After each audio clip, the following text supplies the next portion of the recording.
হঠাৎ করে বাংলাদেশের রাজনীতি এটা কিসের আলামত? তবে কি পদ্মার আড়ালে এক মহা ষড়যন্ত্র জাল বোনা হচ্ছে? দর্শক, প্রধানমন্ত্রী তারেক রহমানের মিশন রুখে দিতে মাঠে নেমেছে প্রতিবেশী দেশ। একদিকে ভূ রাজনৈতিক চাল, অন্যদিকে দেশের সাম্প্রদায়িক অস্থিরতা তৈরি করার নিখুঁত ব্লুপ্রিন্ট। সব মিলিয়ে বাংলাদেশে এখন এক চরম সন্ধিক্ষণে দাঁড়িয়ে। দর্শক, আজ উন্মোচন করব সেই নেপথ্য কাহিনী। বিএনপি শীর্ষ নেতা তারেক রহমানের একটি অত্যন্ত গুরুত্বপূর্ণ মিশন ব্যক্ত করে দিতে পদ্মার আড়ালে এক বিশাল আয়োজন চলছে। প্রতিবেশী দেশ ভারত এই মিশন থামাতে একেবারেই উঠিপড়ি লেগেছে।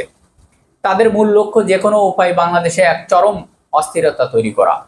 দর্শক, রাজনৈতিক বিশ্লেষকরা বলছে আন্তর্জাতিক এই চাল মোকাবেলা করার মতন ক্ষমতা এই মুহূর্তে বিএনপি সরকারের পক্ষে সম্ভব নয়।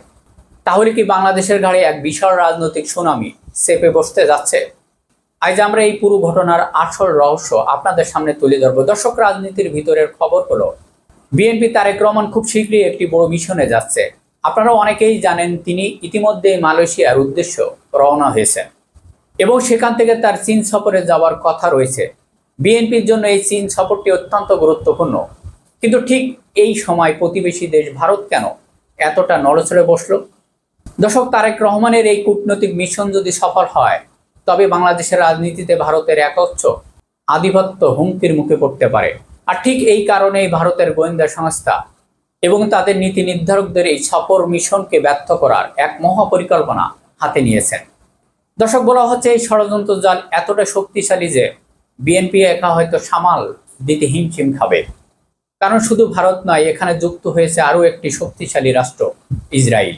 দর্শক, রাজনৈতিক মহলে এখন জোর আলোচনা চলছে ভারত এবং ইসরায়েল যৌথভাবে বাংলাদেশের বিরুদ্ধে এক নতুন খেলা শুরু করছে।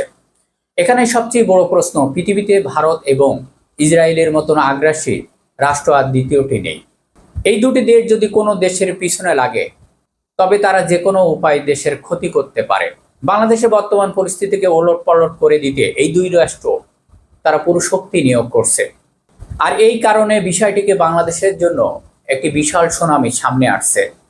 দেশের এই কঠিন সময় দলমত নির্বিশেষে সব দেশপ্রেমিক মানুষকে ঐক্যবদ্ধভাবে এবং চক্রান্ত মোকাবেলা করার জন্য আহ্বান জানাচ্ছেন সচেতন নাগরিকরা। কিন্তু এই চক্রান্ত কিভাবে বাস্তবায়ন করা হচ্ছে একটু খেয়াল করেন। এখানে দেশের ভিতরে পরিস্থিতিকে অশান্ত করার চেষ্টা চলছে। দর্শক, হঠাৎ করে রাজপথে নেমে এসেছে সনাতন ধর্মের রাম মূর্তির প্রতিবাদে দোহাই দিয়ে ওসমান হাদির মতন ব্যক্তিদের প্রকাশ্য গালাগালিজ করছে। শুধু তাই নয়, তারা স্লোগান দিয়ে যাচ্ছে সাবেক প্রধানমন্ত্রী শেখ হাসিনাকে বাংলাদেশে ফিরিয়ে আনার জন্য। এমনকি ডক্টর ইউনূসকে মৌলবাদী উগ্রবাদী তকমা দিয়ে তারা সমাজের একটি বিভেদ তৈরি করার চেষ্টা করছে।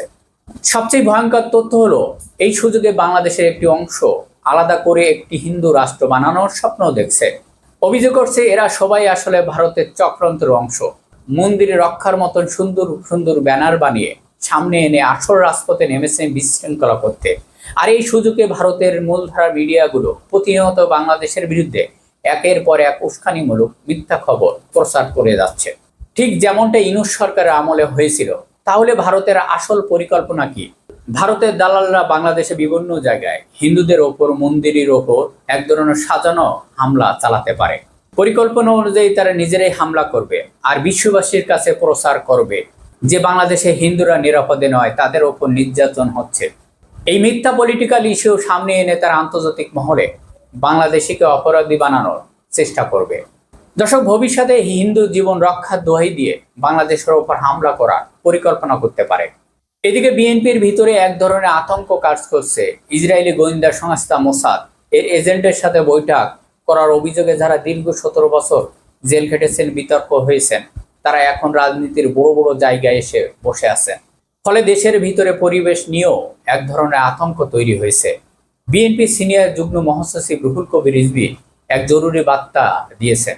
তিনি পরিষ্কার বলেছেন, দলের প্রধানমন্ত্রী তারেক রহমানের সফরকে কেন্দ্র করে দেশের এক চরম উস্কানি পরিস্থিতি তৈরি করার চেষ্টা চালাচ্ছে একটি বিশেষ মহল। দর্শক, ইতিহাস ঘাটলে দেখা যায় যখন কোনো বিদেশি শক্তি বাংলাদেশে অস্থিরতা তৈরি করতে চায়, দেশকে থামিয়ে দিতে চায়, তখনও তারা জঙ্গিবাদের কাঠ খেলা খেলে। অথচ ভারতের ভিতরে তেহরান, তালেবানের মতন বহু উগ্রবাদ গোষ্ঠীকে পরোক্ষভাবে ইন্ধন দেওয়া হয়। এখন বাংলাদেশে সেই একই চাল চালার চেষ্টা চলছে। দর্শক, সব মিলিয়ে বাংলাদেশে এখন এক চরম সন্ধিক্ষণে দাঁড়িয়ে রয়েছে।